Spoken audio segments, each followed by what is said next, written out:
কেন নামাজ পড়ো না ভাইয়া? এই বাপ, মুসলমানের বাচ্চা, কেন নামাজ পড়ো না? ছেলেরা আমার, কেন নামাজ পড়ো না? কেন নামাজ পড়ো? মালিক আর কেমনে বললে নামাজ পড়তে? রাসূলুল্লাহ সাল্লাল্লাহু আলাইহি ওয়াসাল্লাম হাসরের ময়দানে জিজ্ঞাসা করবে, উম্মত, পিঠটা তায়েফের পাথরের আঘাতে চালনির মতো ছিদ্র বানায় ফেলছিলাম, ক্ষুধার কষ্টে পেটে পাথর বাঁধছিলাম, 3 মাস আমার ঘরের চুলায় আগুন জ্বলে নাই, আমি উম্মত দান দান শহীদ করে রক্তে ভাসে গেছি, 23টা বছর আমি কোনোদিন ঠিক মতো ঘুমাই নাই, এত কাঁদলাম, এত রক্ত ঝরাইলাম, বিনিময়ে তোর কলজাটা নরম করতে পারলাম না, তোর দিলটা নরম করতে পারলাম না উম্মত। আমি আর কত কাঁদলে তুই আমার কথা শুনতাম? আমি আর কত রক্ত ঝরাইলে আমি নবীর কথা মনে পড়তো? বলেন, কি বলবেন ভাই? বলেন, কি জবাব হতে পারে তখন? আল্লাহ আল্লাহ আমাদেরকে বুঝ দান করেন। ওফ, এর চাইতে দামি কি বললে তুমি বিশ্বাস করতে? আল্লাহ তাআলা বলছে, দুনিয়াবাসী, আমার সবচেয়ে কলিজার টুকরা বন্ধু, আমার সবচেয়ে প্রিয় রসুল, আখিরি নবী, আমার বন্ধু, আমার হাবিব রসুল আকরাম সাল্লাল্লাহু আলাইহি ওয়াসাল্লাম, তাকে দিলাম তোমার জন্য, আমার সর্বশ্রেষ্ঠ কিতাব কোরআন দিলাম তোমার জন্য, এরপরেও তুমি পাত্তা দিলা না, এত বড় রসুলকেও পাত্তা দিলা না, এত বড় কিতাবকেও পাত্তা দিলা না, এরপরে আর কি দিলে ঈমান আনতা? আর কি বললে সেজদা করতা? আমার মতো মালিক আর কতবার বললে তুমি সেজদা দিতা? আমার রসুল কতবার কাঁদলে, আর কতদিন কাঁদলে? 23টা বছর তো কাঁদছেন বন্ধু আমার, সেই বন্ধু আর কত কাঁদলে তুমি নামাজ পড়তা? আম্মা জান আয়েশা রাদিয়াল্লাহু তাআলা আনহা বলেন, নবীজির স্ত্রী বলেন, আমি একদিন দেখছি এশার নামাজের কিছুক্ষণ পরে নবীজি হুজরার মধ্যে আমার কামরায়, আমার স্বামী, আমার নবী, আমার রসুল সাল্লাল্লাহু আলাইহি সাল্লাম, তিনি দাঁড়াইছেন, দাঁড়িয়ে আল্লাহ তাআলার কাছে নামাজের নিয়ত বাইদা উম্মতের জন্য দোয়া করতে শুরু করছেন। আম্মা জান আয়েশা বলেন, দুনিয়াবাসী, আল্লাহর কসম, ফজরের আজানের পূর্ব পর্যন্ত এক দাঁড়ানোতে আমি দেখছি নবীজি সারাটা রাত কাঁদছেন আর উম্মতের জন্য দোয়া করছেন। সারা রাত, সারা রাত। ইন তুআযিবহুম ফাইন্নাহুম ইবাদুক ওয়া ইন তাগফির লাহুম ফাইন্নাকা আনতাল আজিজুল হাকীম।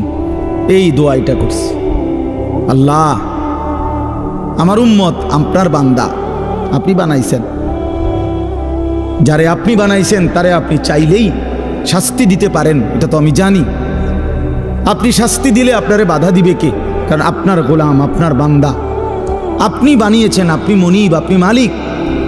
কিন্তু ওয়া ইন তাগফির লাহুম, ওফ, নবীজি বলেন, আল্লাহ, কিন্তু এই বন্ধুর দিকে তাকাইয়া, আপনি তো আমারে খুব ভালোবাসেন, আমার দিকে তাকাইয়া যদি আমার উম্মতরে মাফ করে দেন, তাইলে আপনার বাধা দিবে কে?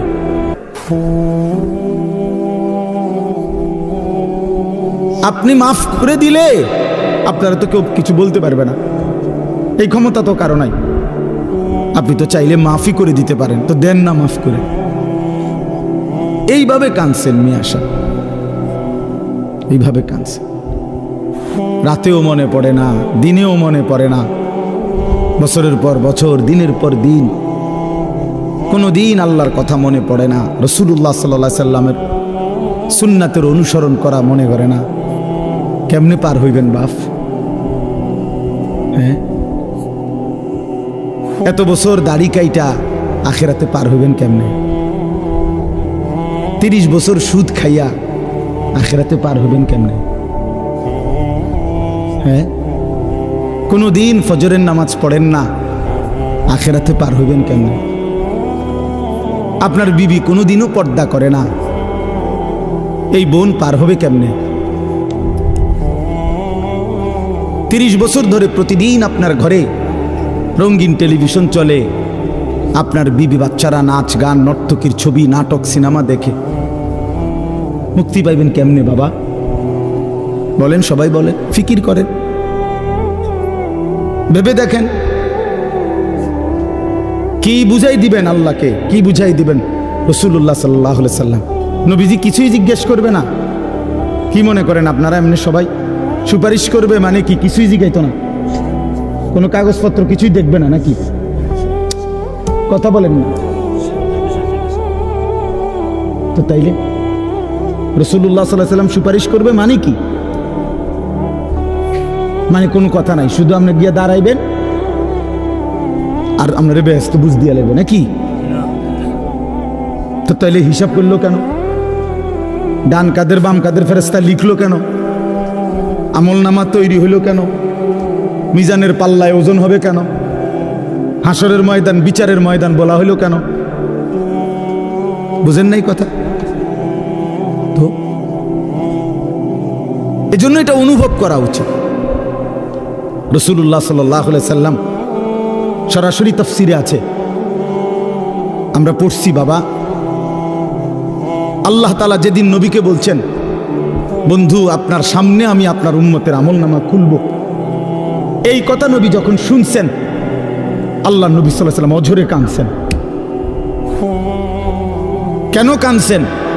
মুহাদ্দিসিনে কেরাম বলে, নবীজি চিন্তা করছে, ভাবতেছিলেন, হায় আমার উম্মতের আমলনামা যদি আমার সামনে খুলে আর আমি যদি দেখি পৃষ্ঠার পর পৃষ্ঠা গুনাহ নাফরমানি, আমি সেই চেহারা আমার মালিকের সামনে কেমনে দেখাবো?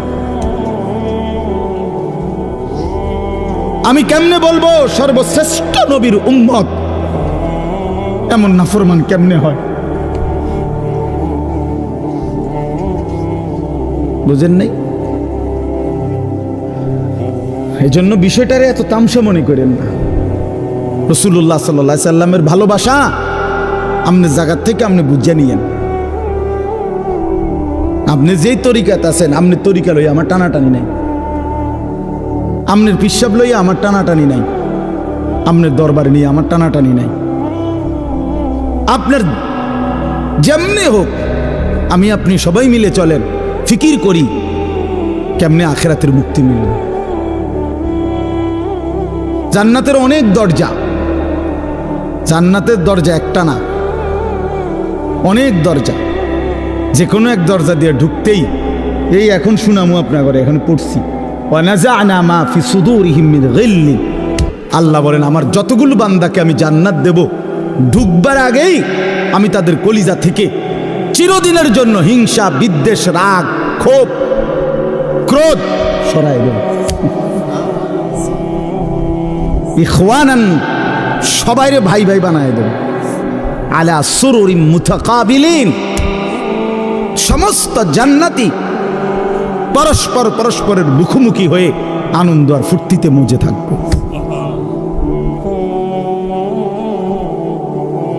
এই জন্য দোস্ত আমার, বন্ধু আমার, বাপ আমার, ফিকির চাই, ফিকির চাই। এ কথা দিল দিয়ে বুঝতে হবে। হাসলেও মরে যাবেন, কাঁদলেও মরে যাবেন, শরীর সুস্থ থাকলেও একদিন মৃত্যু হবে, রোগ সুখে পড়লেও মৃত্যু হবে। রাজপ্রাসাদ আর অট্টালিকাতে যে রাত কাটায় সেও মরে যাবে, কুড়ে ঘরে আর ফকির সেও একদিন কবরে চলে যাবে। নাকি বলেন? বলেন, সবাই বলেন, আমরা সবাই যেতে হবে কিনা বলেন? অতএব যেটা নিশ্চিত মৃত্যু, এটাকে ভুলে যাওয়া ঠিক না। আখিরাত নিশ্চিত। কুরআনুল কারীমের মধ্যে আল্লাহ বলছে, ওয়াবিল আখিরাতি হুম ইউকিনুন, মুমিন তাকে বলে, মুত্তাকি তাকে বলে, জান্নাতি বান্দা তাকে বলে, মুসলমান তাকে বলে। আল্লাহ তাআলা বলে যে আখিরাতকে ইয়াকিনের সাথে বিশ্বাস করে। ভাষা ভাষা না, ধারণা না, আখিরাত তার ইয়াকিন। আগুনে লাগলে পুড়ে যায়, এটা আমাদের ধারণা না, ইয়াকিন। কথা বুঝেন নাই আমার? আগুনে পুড়ে যায়, আমরা সবাই ইয়াকিন, বিশ্বাস করি এটা। পানিতে ডুবে যায়, এটা আমাদের ইয়াকিন, এটা ধারণা না। মানুষে তো কয় আগুনে বেলে ফুরে যায়, মনে ফুরেও হইতেও পারে, এমনি নি মানুষে কয় এটা। তো আল্লাহ তাআলা বলেন, বান্দা আখিরাতের ব্যাপারটা তুমি এই মনে করো না যে আরে হুজুররা তো কয়, বারবার কয়, মনে হইতেও পারে, হইতেও পারে। হ্যাঁ, এটারই আখিরাত না।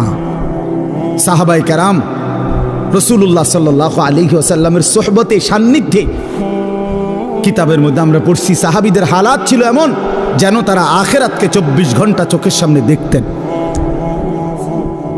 ওয়াবিল আখিরাতি হুম ইউকিনুন, আখিরাতের ব্যাপারে ইয়াকিন, একেবারে মজবুত ইয়াকিন। আল্লাহ তাআলা এটা চাইছেন, আখিরাত যেন বান্দা 1 সেকেন্ডের জন্য ভুলে না যায়, মৃত্যুকে যেন ভুলে না যায়। মৃত্যু মানে শেষ না, মৃত্যু মানে সমাপ্তি না। দুনিয়ার ভদ্রলোকরা, দুনিয়ার জেনারেল লাইনের অনেক শিক্ষিত মানুষ, ওরা এগুলাকে বলে যে তিনি 60 বছর 70 বছর বিভিন্ন সেবামূলক মানব কল্যাণে বিভিন্নমুখী অবদান রেখে 70 বছরে তিনি তার জীবনের সমাপ্তি টানলেন। সমাপ্তি মানে কি? শেষ, অর্থাৎ 70 বছর পরে তিনি শেষ, আর কিছু নাই ওনার জীবনে। না না, এটা মিথ্যা কথা। জীবনের সমাপ্তি হয় না। মৃত্যু মানে সমাপ্তি নয়, মৃত্যু মানে ইন্ড নয়, মৃত্যু মানে সমাপ্তি না, মৃত্যু মানে স্থানান্তর, মৃত্যু মানে ইন্তেকাল। মানুষ কেবল স্থানান্তর হয়, মানুষ কোনোদিন শেষ হয় না, হয় না, হবে না, কোনোদিনও না, কোনোদিনও না। মানুষের কোনো শেষ নাই, মানুষের কোনো শেষ নাই, মানুষ কেবল স্থানান্তর হয়। হ্যাঁ, মাটি থেকে মানুষ বীর্যের ফোঁটা হয়, আল্লাহর কুদরতে বীর্যের ফোঁটা থেকে মায়ের জরায়ুতে যায়, মায়ের জরায়ু থেকে 9 মাসে ধীরে ধীরে পরিবর্তন হতে হতে একদিন মায়ের পেট থেকে মানব সন্তান হয়ে বের হয়, আবার পরিবর্তন হয়, আবার পরিবর্তন হইয়া কিশোর, যুবক, বৃদ্ধ, অথবা তার আগেই কবরে চলে যায়। কবর থেকে আবার হাসরের মাঠে, হাসরের মাঠ থেকে আবার আমল নামা নিবে, আল্লাহর মুখোমুখি যাবে, মিজানের পাল্লার সামনে ওজনের জন্য যাবে, ফুলসিরাত পার হবে, জান্নাত কিংবা জাহান্নামে যাবে। তো জান্নাতে গেলেও, এই ভাই এই কথাটা বুঝলেই বুঝবেন, জান্নাতে গেলেও চিরস্থায়ী, জাহান্নামে গেলেও চিরস্থায়ী। খালিদিনা ফিহা আবাদা, কোরআন শরীফে বারবার এই কথাটা আছে। জান্নাতি, সমস্ত জান্নাতে জান্নাতি থাকবে অনন্তকাল, চিরস্থায়ী, জাহান্নামেও চিরস্থায়ী। তো মানুষ শেষ হইল কেমন? কথা বোঝেন নাই? মানুষ শেষ হয়েছে তাইলে? মানুষ যদি জান্নাতে যায় তাইলেও স্থায়ী, যদি জাহান্নামে যায় তাইলেও কি শেষ হইল?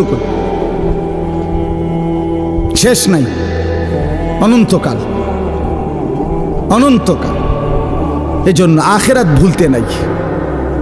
যে আখিরাত ভুলে যায়, মৃত্যুকে ভুলে যায়, আল্লাহর কসম, এটা বোঝা উচিত। আমিও, আপনিও, বাবারাও, নওজোয়ানরাও, পর্দার আড়ালের মা বোনরাও, আখিরাত ভুলে গেলে মুসলমান থাকে না।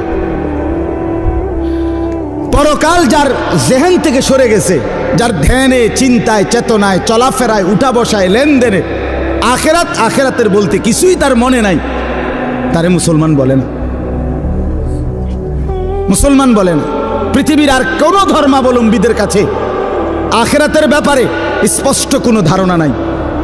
হিন্দু ধর্মের অনুসারী যারা, তারা মনে করে মৃত্যুর পরে মানুষ আবার পুনর্জন্ম হয়, জন্মান্তর হিন্দু ধর্মের একটা গুরুত্বপূর্ণ বিশ্বাস তাদের।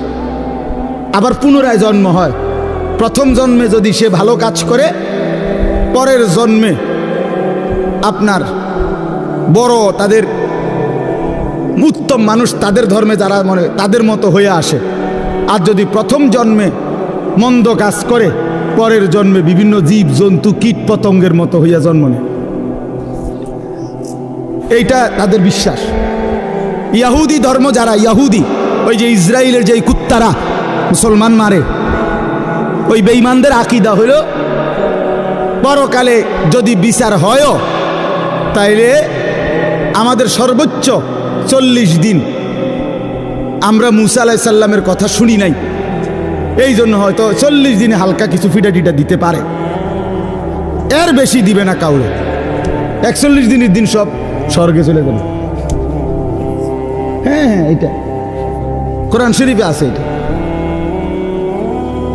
এইভাবে খ্রিস্টানদের আকীদা হইল, এই যে সারা পৃথিবীর যত খ্রিস্টান ইউরোপের, তাদের কথা হইল আমরা পৃথিবীতে যত অপরাধই করি না কেন, আমাদের পরকালের সমস্ত অপরাধ মোচন করে আমাদেরকে স্বর্গে নিয়ে যাওয়ার জন্য আমাদের যেই ঈসা আল্লাহর পুত্র নাউজুবিল্লাহ, উনি রেডি হয়েছেন, উনি সমস্ত পাপ নিজের কাঁধে তুলে নিয়ে আমাদেরকে স্বর্গে দিয়ে দিবেন। পাগলের কি পরিমাণ মাথা খারাপ! আমার এক হুজুরে বলতেন, আরে প্রথম মাথা খারাপ হইলে কয় পাগল, এরপরে আবার মাথা খারাপ হইলে কি করবে, তখন বলবে আর যে পাগলের মাথা খারাপ। প্রথম তো মাথা খারাপ হয়েছিল আর এই পাগল হয়েছে, এখন আবার কি হয়েছে? আগে তার সিট ছিল 3-4টা, অনসি পুরাডি ছিঁড়ে গেছে। এই ধরনের মাথা খারাপ এরা। তাইলে বিশ্বাস করেন ভাই, পৃথিবীর কারো কাছে কবর, হাসর, মিজান, আমল নামা, আল্লাহর মুখোমুখি দাঁড়ানো, মিজানের পাল্লায় ওজন হওয়া, ফুল সেরাত, জান্নাত জাহান্নাম, বিচার আচার হিসাব কিতাব, এগুলো নিয়ে স্বচ্ছ পবিত্র সঠিক বিশুদ্ধ ধারণা কারো কাছে নাই।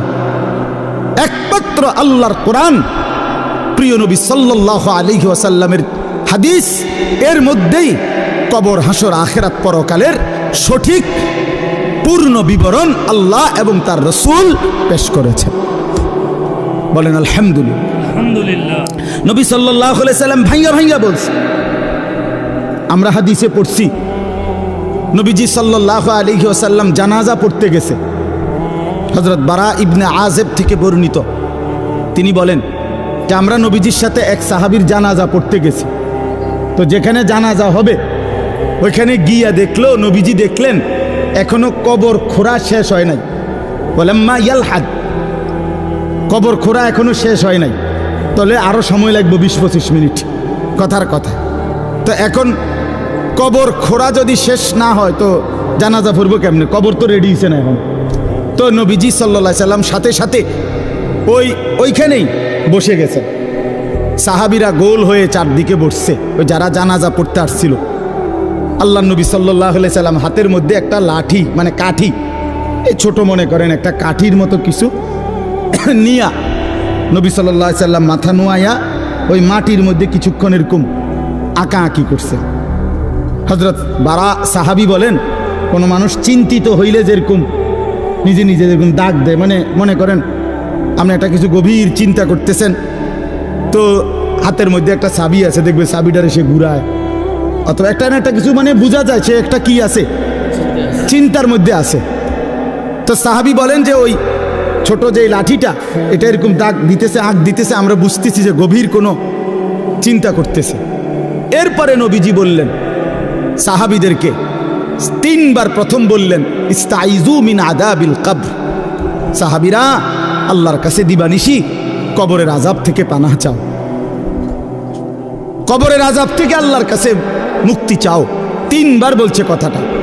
এরপরে নবীজি সাল্লাল্লাহু আলাইহি ওয়াসাল্লাম এক টানা লম্বা হাদিস, 2 পৃষ্ঠার মতো বড় কিতাবে আল্লাহ নবী সাল্লাল্লাহু আলাইহি ওয়াসাল্লাম এই কোনো ব্যক্তির নেককারের রুহু কেমনে কবজ হয়, নাফরমানের রুহু কেমনে কবজ হয়, এই 2টা থেকে শুরু করে কবরের পুরা ঘটনাটা আল্লাহ নবী সাল্লাল্লাহু আলাইহি সাল্লাম বলছেন। সাহাবীরা মনোযোগ দিয়ে শুনছেন, চোখের পানি ফেলে কাঁদছেন। আল্লাহ নবী সাল্লাল্লাহু আলাইহি সাল্লাম বলেন, সাহাবীরা শুনো, কোন নাফরমানের মৃত্যুর যখন পাপীর সময় হয়, মালাকুল মউত আজরাইল আইসা প্রথম ডাক দেয় যে হে অপবিত্র আত্মা, আইয়াতুহান নাফসুল খাবিসা, এই খবিশ আত্মা বের হও, উখরুজি ইলা সাখাতিল্লাহ, আল্লাহর অসন্তুষ্টির দিকে বের হও। নবীজি বলেন নাফরমান পাপী আল্লাহর অবাধ্য, তার রুহুটা তখন বের হতে চায় না। মালাকুল মউত আজরাইল কলিজাটার মধ্যে খপ করে ধইরা রুহুটা কলিজা থেকে টান দিয়া ছিঁড়া ফেলে, ছিঁড়ে ফেললেই রুহুটা তখন এই কণ্ঠনালীর কাছে, এখানে কণ্ঠনালীর যে শেষ জায়গা, এখানে এসে আটকায়া যায়। এই কলিজার থেকে ছিঁড়া এখানে যখন আটকায়, আল্লাহ নবী সাল্লাল্লাহু আলাইহি সাল্লাম বলেন আর বের হতে চায় না। আজরাইল তখন কোনো কিছুকে টাইনা হেসরাইয়া ছিঁড়া, টাইনা টুইনা হেসরাইয়া যেভাবে বের করে, মালাকুল মউত আজরাইল ওই নাফরমানের রুহুকে এইভাবে টাইনা হেসরাইয়া ছিঁড়া ফাইরা তারপরে বের করে,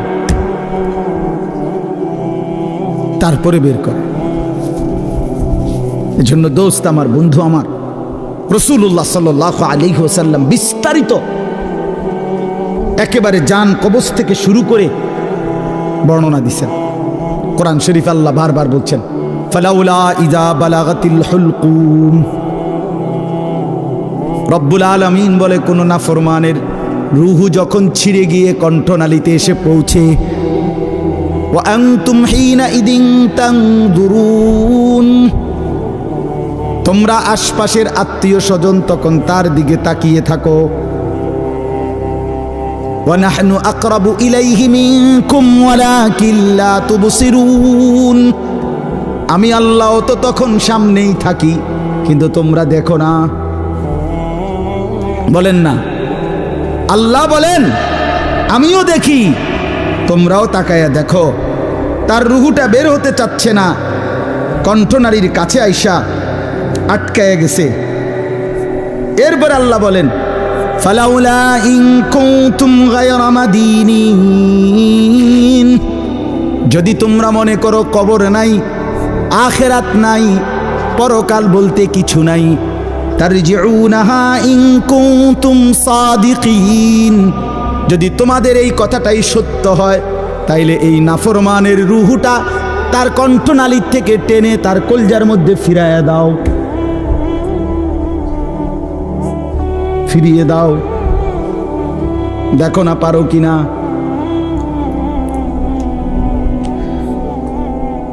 তাহলে বলেন সম্ভব তখন? মানে কেউ পারবে তো তখন নাকি? কোরআন শরীফের জন্য আছে, আল্লাহ বলছে আউলা লাকা ফাআউলা সুম্মা আউলা লাকা ফাআউলা।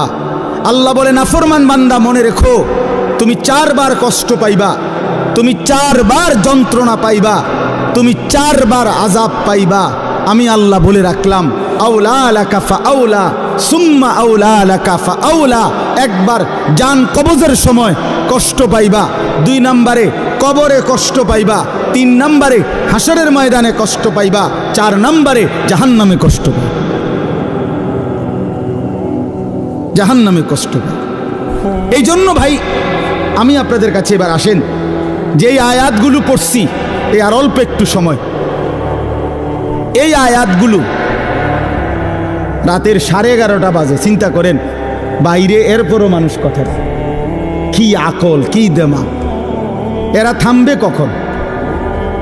চিন্তা করেন, মানুষের বিবেক। রাতের 11:30 বাজে গেছে, এরপরও বাহিরে কিছু মানুষ, আরে বাবা তুমি আপনি ঘুমাইলেই তো ভালো।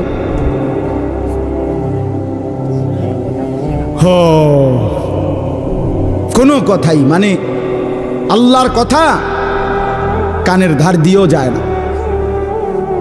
দুর্ভাগ্য, দুর্ভাগ্য। চলেন তো আমি বলতেছি,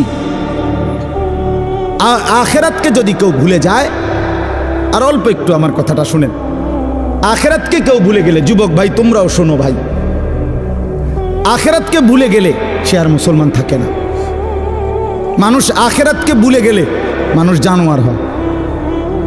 দুনিয়ার কোনো আইন দিয়া, আরো কোনো আইন না, আরো পুলিশ, র্যাব, বিজিবি না, এর উর্ফে আরো 10টা বাহিনীও যদি পৃথিবীতে চালু করে, মানুষের থেকে মন্দ অভ্যাস, মানুষের গুনাহের প্রবণতা, মানুষের অপরাধের মানসিকতা কমবে না। মানুষ সুযোগ খুঁজে, দুনিয়ার এই আইন প্রশাসনের কাছ থেকে মানুষ ফাঁকফুক খুঁজে, আর কি কৌশল বাইর করে, কোনো না কোনো কৌশলে পুলিশে ফাঁকি দেয়, র্যাবকে ফাঁকি দেয়, বিজিবি ফাঁকি দেয়, মেম্বাররে ফাঁকি দেয়, চেয়ারম্যানরে ফাঁকি দেয়, বাবাকে ফাঁকি দেয়, মাকে ফাঁকি দেয়, কাউকে না কাউকে ফাঁকি দিয়া কোনো না কোনো বুদ্ধি বাহির কইরা সে অপরাধ করে। কিন্তু যার কলিজার ভিতরে আল্লাহর সামনে দাঁড়াইবার অনুভূতি, আখেরাত, পরকাল, নিজের বিচার, নিজের হিসাব, যে এই কথা দিল দিয়া বুঝে যে আমার এক সেকেন্ড আল্লাহর আড়ালে না, আমার প্রতি নিঃশ্বাসের হিসাব দিতে হবে, প্রতি সেকেন্ডের হিসাব দিতে হবে, আল্লাহর কসম এই আখেরাতের বিশ্বাস যার কলিজায় যতটা মজবুত হয়ে বসে তো ততটাই তার অপরাধ কমে যায়, আল্লাহর বন্দিগি বেড়ে যায়। আপনি যদি বলেন আমি হুজুরের মধ্যে, আপনি যদি বলেন হুজুর আমনের মধ্যেও অনেক গুনাহ আছে, আপনারাও হুজুরদের মধ্যে বহুত কি আছে, পাপ আছে, আমরা জানি, হ্যাঁ তো আমিও কই জানি, তো বুঝতে হবে আমার মধ্যে আখেরাতের ঘাটতি আছে, আপনার মধ্যে যেমন ঘাটতি। কথা বুঝছেন কি না বলে? আমি কোনো বেহেশতের থেকে আইছি না, আমি আইছি সাবের বাজারের থেকে। বুঝছেন আমার কথাটা? আমি এখন কি বেহেশতের থেকে আইছি? কে? আমি আইছি ক্যান্টনমেন্ট থেকে। তো আমি তো বেহেশতের থেকে আসি নাই, আমাকে হিসাবের জন্য যাইতে হবে। আপনি যেমন দাঁড়াবেন আমিও দাঁড়াবো, আপনাকে যেমন হিসাব দিতে হবে আমাকেও দিতে হবে। এই জন্য আখেরাত ভুলে গেলে এক মানুষের অপরাধ বেড়ে যায়, এক মানুষের বন্দিগি ছুটে যায়। কেন নামাজ পড়ে না? আখেরাত মনে নাই। কেন চুরি করে, জিনা করে, ব্যভিচার করে, মদ খায়, জুয়া খেলে? কেন সারা রাত যুবক সারা রাত উলঙ্গ ছবি দেখে, নর্তকীর নাচ দেখে, জিনা ব্যভিচারের দৃশ্য দেখে? মুসলমানের বাচ্চা হইয়া কোনোদিন খোদার 365 দিনের একটা বছরে কোনোদিন ফজরের নামাজ পড়ে না। মুসলমানের বাচ্চা এত বড় জানোয়ার কেন হইল? মুসলমানের ঘরে জন্ম নিয়া এত বড় হাইওয়ান কেমনে হইল? এক মহিলা 30 বছর ধরে বেপর্দা মুসলমান হওয়ার পরও কেমনে হইল?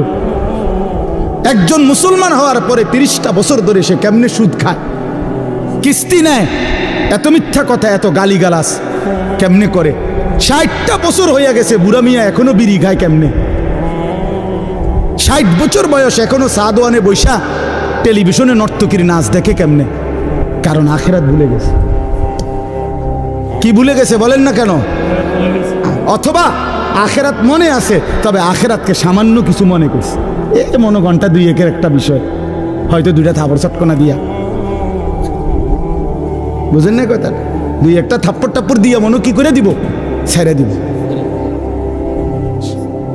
অথচ বিষয়টা তো এমন না। আল্লাহ তাআলা কোরআনে বলছে হাসরের ময়দানের একদিন এক এক দিন, প্রতিদিন এক এক দিন 50,000 বছর।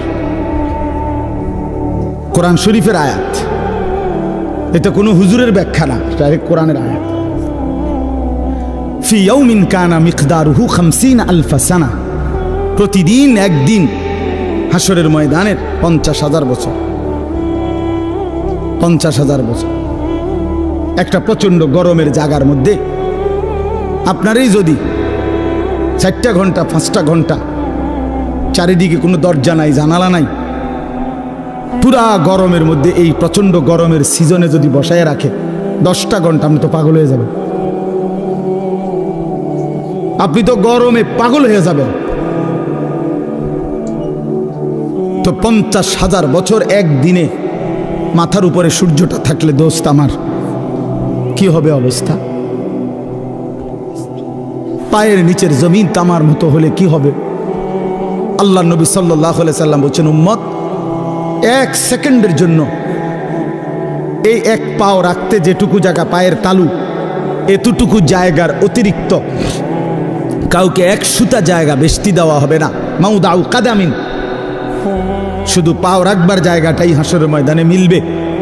ডানে বামে সামনে পিছনে আর আগাইতেও পারবে না, পিছাইতেও পারবে না, এবং 1 সেকেন্ডের জন্য বসতে পারবে না। ইয়াউমা ইয়াকুমুন নাসু লিরাব্বিল আলামিন, দাঁড়িয়ে থাকতে হবে। মাথার উপরে সূর্য থাকবে, পায়ের নিচে জমিন তামার মতো, নড়াচড়ারও কোনো ডান বাম করার সুযোগ নাই।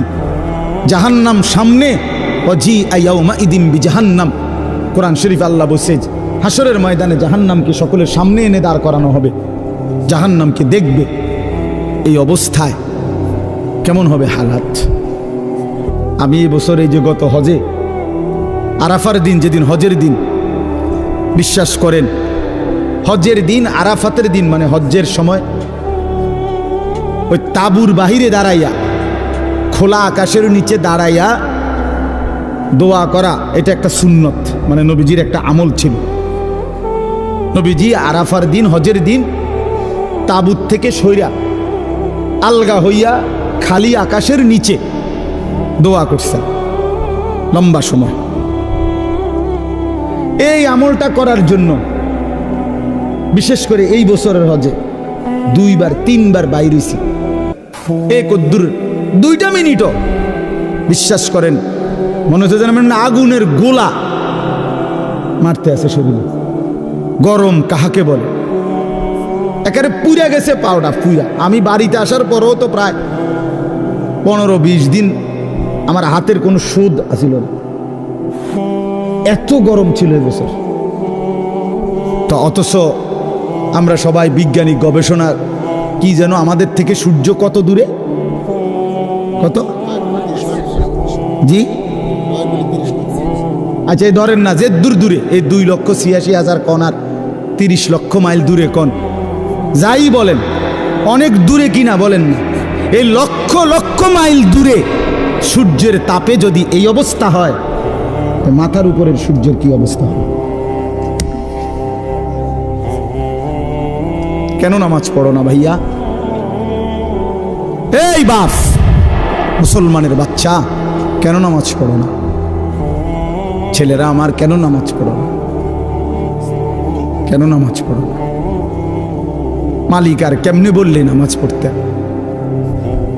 রাসূলুল্লাহ সাল্লাল্লাহু আলাইহি ওয়াসাল্লাম হাসরের ময়দানে জিজ্ঞাসা করবে, উম্মত পিঠটা তায়েফের পাথরের আঘাতে চালনির মতো ছিদ্র বানায় ফেলছিলাম, ক্ষুধার কষ্টে পেটে পাথর বাঁধছিলাম, 3 মাস আমার ঘরের চুলায় আগুন জ্বলে নাই, আমি উম্মত দান দান শহীদ করে রক্তে ভাসে গেছি, 23টা বছর আমি কোনোদিন ঠিক মতো ঘুমাই নাই, এত কাঁদলাম, এত রক্ত ঝরাইলাম, বিনিময়ে তোর কলজাটা নরম করতে পারলাম না,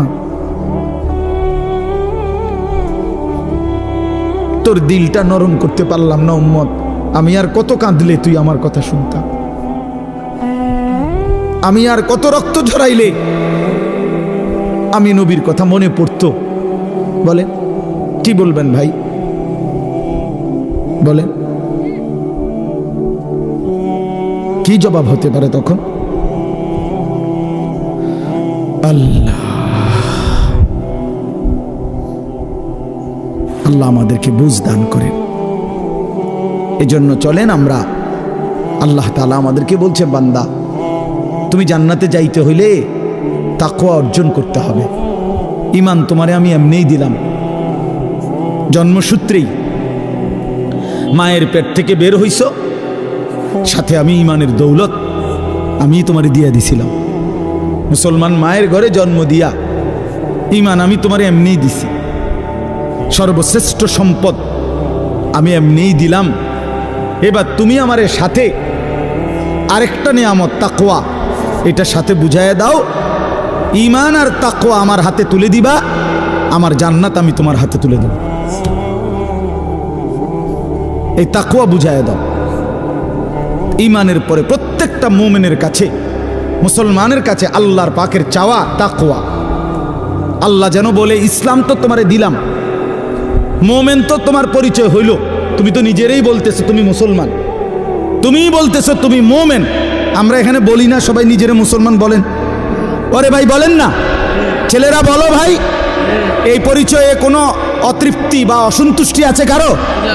তাইলে আমরা আলহামদুলিল্লাহ এই ব্যাপারে আমরা সন্তুষ্ট যে আমি মুসলমান, আমি মুসলমান। তো আল্লাহ তাআলা বলেন, মুসলমানের পরিচয় তো তোমারে আমি দিলামই, এটা তো আমিই দিছি, তোমার কোনো যোগ্যতা নাই, তোমার বাবা মারও কোনো যোগ্যতা নাই। আমি কেন আমার বাপ মার ঘরে জন্ম নিলাম, এটা কি আমার বাপ মায়ের কোনো যোগ্যতা? আমি কেন মুসলমানের ঘরে জন্ম নিলাম, ওই লোকটা কেন হিন্দুর ঘরে জন্ম নিল, এর মধ্যে আমাদের কোনো সফলতা ব্যর্থতার কিছু আছে? না, আল্লাহর দয়া, আল্লাহর দয়া। তো আল্লাহ তাআলা বলেন, ঈমান তো আমি দিলামই, ইসলাম আমি দিলাম, এবার তুমি তাকওয়া অবলম্বন করো। ইয়া আইয়ুহাল্লাযীনা আমানুত্তাকুল্লাহ, হে ঈমানদারগণ, ইত্তাকুল্লাহ, তাকওয়া অবলম্বন করো, তাকওয়া অবলম্বন করো, তাকওয়া অবলম্বন করো। বারবার বারবার বারবার তাকওয়া বুঝাইয়া দিবা, আমি অনন্তকালের জান্নাত বুঝাইয়া দেব। তাকওয়া কি? আল্লাহকে তাকওয়া দিতে বলছে আল্লাহ আমাদেরকে। আমরা মুসলমান, আমাদেরকে আল্লাহর সামনে তাকওয়া দিতে হবে বুঝাইয়া। তাকওয়া কি? দুই জিনিস, এক তারকুল মুনকারাত, দুই ফেইলুল খায়রাত, সমস্ত গুনাহ ছেড়ে দেওয়া, সমস্ত আমল করতে থাকা। আল্লাহ তাআলা বলছেন গুনাহ ছেড়ে দাও, বন্দিগিতে লেগে যাও, আমার হুকুম পালন করো, আমার নিষেধ বর্জন করো। আমার হুকুম, আমার রসুলের হুকুম যা তা আমারই হুকুম, আমার রসুলের নিষেধ যা তা আমারই নিষেধ। কারণ নবী সাল্লাল্লাহু আলাইহি সাল্লাম নিজের থেকে কিছুই বলেন নাই, করতেও বলেন নাই, ছাড়তেও বলেন নাই। কথা বলেন না কেন?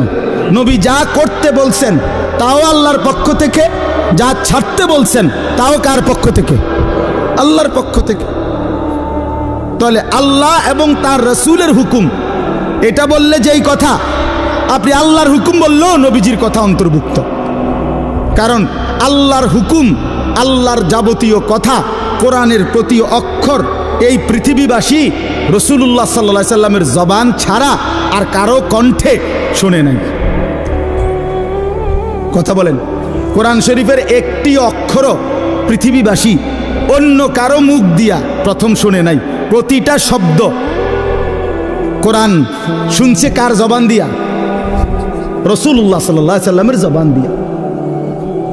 নাজিল তো করছেন আল্লাহ, কিন্তু পুরা 30 পারা কোরআন আল্লাহ নবীজির সিনাত নাজিল করছে।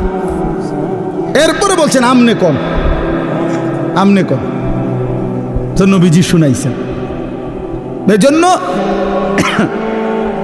আল্লাহ তাআলা বলেন, বান্দার গুনাহ ছেড়ে দাও, নেক আমলে লেগে যাও। তাহলে তাকওয়া বলে গুনাহ বর্জন কর। বাফ কষ্ট হইতেছে আমি জানি, রাত হয়ে গেছে, আমি শেষ করতে চাচ্ছি। আমি আপনাদেরকে বুঝাই, আবারও বলি, মনে কষ্ট নিয়েন না। কোনো মুসলমান নামাজ পড়ে, সে নামাজি। কোনো মুসলমান রোজা রাখে, সে রোজাদার। কোনো মুসলমান হজ করছে, সে হাজি সাহেব। এগুলো ঠিক আছে, কিন্তু কোনো মুসলমান দিনদার, কোনো মুসলমান ফরহেজগার, কোনো মুসলমান আল্লাহওয়ালা, এইটা বলতে হইলে শুধু নামাজ, শুধু রোজা, শুধু যাকাত, শুধু জিকির যথেষ্ট নয়, বরং পুরা দিন মানা জরুরি। প্রতিটা হালাল আপনাকেই মানতে হবে, প্রতিটা হারাম আপনাকেই ছাড়তে হবে, আমারও ছাড়তে হবে, আমারও ছাড়তে হবে। সমস্ত ইবাদত করতে হবে। জিকির তো আপনি খুব করেন, মাশাআল্লাহ, অনেক নেকি, কিন্তু আপনার উপরে যে হজ ফরজ। রোজা তো আপনি মাশাআল্লাহ খুব রাখেন, কিন্তু আপনার উপরে যে যাকাত ফরজ, সেটা কই? সেটা কই? আপনি নামাজ রোজা তো মাশাআল্লাহ খুব করেন, কিন্তু আপনার বউ বাচ্চার যে তাদেরকে নামাজ পড়তে বলা, তাদেরকে আল্লাহর ইবাদতের উপরে উঠাবার চেষ্টা করা, এটাও যে আপনার উপরে ফরজ দায়িত্ব, সেটা কই? আমনি দি ফুলারে কিছু কর না। তে আমনের ঘরে 16 বছরের এত বড় ডাকাত কোনোদিন নামাজ পড়ে না, একদিনও ফজরের নামাজ পড়ে না। আপনি এই ঘরে ঘুমান, আমনের ফুলাও এই ঘরে ঘুমায়। এত বড় জানোয়ার আমনের ঘরে ঘুমায় কেন? হ্যাঁ, এত বড় হাইওয়ান, এত বড় চতুষ্পদ জন্তু মুসলমানের ঘরে ঘুমায় কেন? এই নাফরমান কতদিন পরে নামাজ পড়বে বলেন? আপনার বিবি কত বছর পরে পর্দা করবে? আপনি যদি বলেন আমি কইছি তো, শুনে না। কয়বার কইছেন? 950 বছর। তো নূহ আলাইহিস সালাম তো 950 বছর বলছে। আপনি যদি কইছেন সর্বোচ্চ 10 বার, 50 বার, আর মনে করেন আপনি 50,000 বারে কইছেন, তো 50,000 বার বলার পরে অথবা 3 বছর বলছেন, অথবা 10 বছর বলছেন, তো 10 বছর পরে আর বলতে হবে না, এই ছুটি আপনারে কে দিল? আমার কথাটা বুঝছেন? আমি যে হুজুর বিশ্বাস করেন, আমি তারে বলতে বলতে মনে 50,000 বার কইছি। তো আচ্ছা, তো ঠিক আছে, আমি ধরে নিলাম, বিশ্বাসও করলাম। তো 50,000 বার বলার পরে ছুটি, এ কথা আপনারে কে অনুমতি দিল? আছে এমন কোনো অনুমতি নাই। এই জন্য বাবাদেরকে বলি, সন্তানের, স্ত্রীর, ঘরের মানুষ যারা আপনার ছেলে মেয়ে বউ বাচ্চা, এদের ঈমানের ফিকির, আখিরাতের ফিকির, নামাজের ফিকির, ইবাদতের ফিকির, আল্লাহর কসম এটা হলো আপনার প্রথম প্রধান মূল দায়িত্ব। ভাত মাছ চাল ডাল, ঘর সংসার ফার্নিচার, বিদেশ কিংবা দেশ, চাকরি কিংবা ব্যবসা, দোকান কিংবা ভিট, ক্ষেত কিংবা খামার, এগুলোর ব্যবস্থা পারলে করলেন, না পারলে যদি না করতে পারেন, আল্লাহর কসম আখিরাতে কোনো জবাব দিতে হবে না।